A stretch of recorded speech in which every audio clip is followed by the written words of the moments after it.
For centuries, dogs have been used in war in a variety of ways.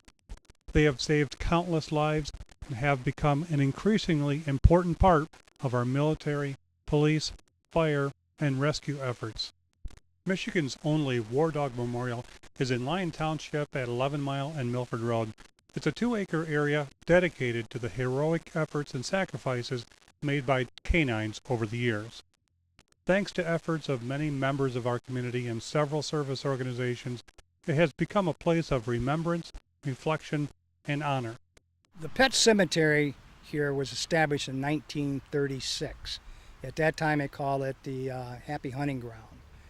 And it was in 1946, after World War II, when people realized how these war dogs had saved over 15,000 lives.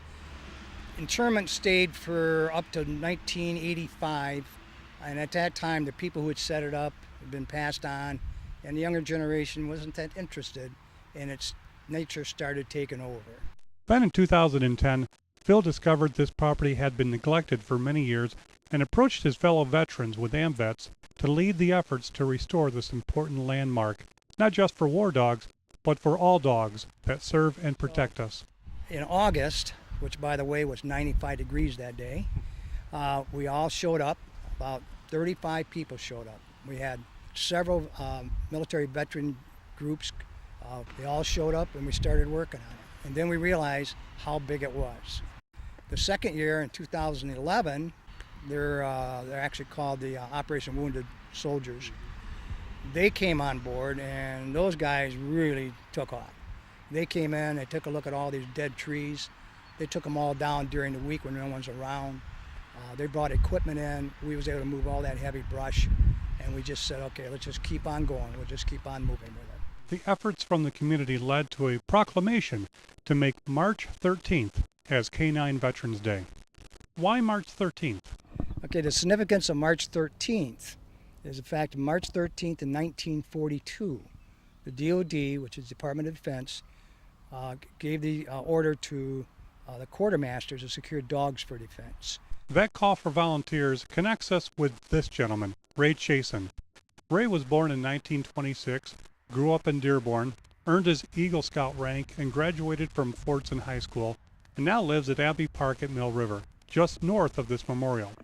After graduating high school, he entered military service in World War II. After basic training, he volunteered to be a war dog handler. We trained scout dogs, only scout dogs. Now, there were about 8 or 9 different disciplines. They were trained to pick up scents from people that were ahead of the patrols, to clear out any people, to know if somebody was out there before they moved into that area. There were 500 dogs in kennels, okay? They marched us to this one area, our whole platoon, and they pointed out, they had, Chiasson, those are your 4 dogs. And they had dog, 4 dogs, their own little homes, you know. And then all the soldiers had 4 dogs to train. The best 2 dogs at the end of the training were the 2 that would go overseas with them, or use in every way they wanted them used. Being a war dog handler allowed Ray to train dogs to save lives in and around the battlefield. Images from Ray's time in the military are captured in this display in the Hall of Honor in Abbey Park. So what we would do is we would walk the dogs. Now you have to walk the dogs at 90-degree angles to the wind, because they scent through the slits, not the front of the nose, but the slits. So if the wind is becoming this way, you've got to work the dog at 90-degree angles, because the wind would hit the... Now, from the, let's say that door over there is where the object is we're going to alert on. A cone of scent is formed. It comes from that door or from that object, and it starts going wider and wider and wider. So what we would do is we walk the dogs past some hidden bushes, and we tell the dog, watch, Blackie, watch, Blackie, watch, urgently. Okay, watch. The dog's, what's he talking about? You know, all of a sudden, somebody in the bushes reaches out with a switch, whips him across the back, not to hurt him, just to surprise him. Okay, then we go back, and we start over. Watch, Blackie, watch, and start watch. And you keep doing that until all of a sudden the dog is saying, hey, there's something going on here. I better pay attention, you know. All of a sudden, the dog hits the scent, and he, like this, you still keep walking him, and the sergeant reaches out or whoever's in the bushes and the dog is turning on him already. Because now he's getting tired of getting hit with that switch. I don't blame him, I would too. At the end of the training, a handler can tell by the dog's actions just almost how many feet are out there by the strength and the amount of the scent. When he hits the center of the cone of scent, that's when the dog makes a fast turn and points. That's where the object is.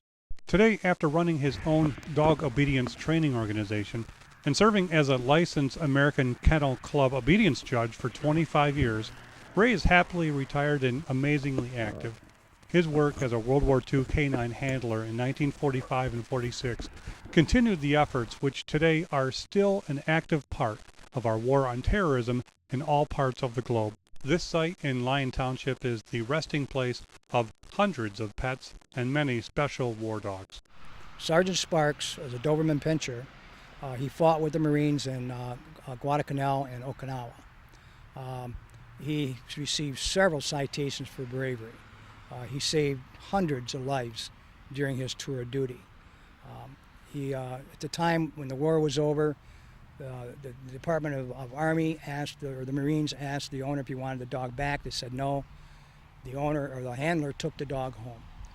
And when the dog died, he brought him back out here, and he wanted to bury him just like his buddies that was killed in action in the Pacific. He wrapped him in an army blanket and put him in the ground right at the base of the monument. And one of the plans, one of our goals, is we're now going to make a marker for him and put that right in front of that monument. So it was a very, very brave dog.